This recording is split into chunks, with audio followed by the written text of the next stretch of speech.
During the pandemic, people were really interested in buying games. It's such like a fun thing to do with your family. People were writing messages and saying, I'm gonna give this to my niece or my friends. That really made me feel like I could do it. I could live out of making my own products.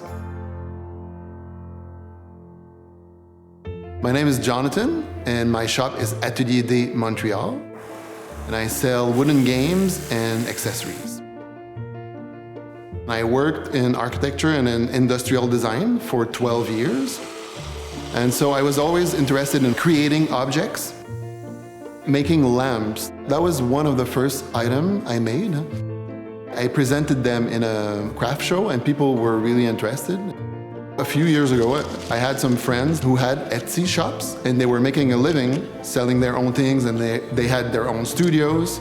And it seemed fun, like that I could have my own shop and live from this. So that's why I started selling on Etsy. I got like one first sale, and then after that, just added more products, and that's where I'm at now. I would describe my style as contemporary craftsmanship because I use industrial design techniques and I pair them with traditional materials like wood. I always work with something graphic, like a pattern or a motif.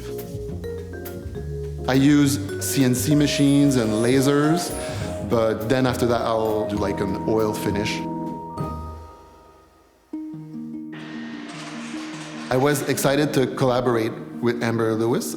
She worked with fabric and texture a lot, being an interior designer. We decided to work on a checkers game. I really got inspired by something that was on her website, and it was a pattern of a pillow. So I took that pattern and then I transferred it on my game. When you work as an independent designer, it's always refreshing to see that you can be inspired by something new.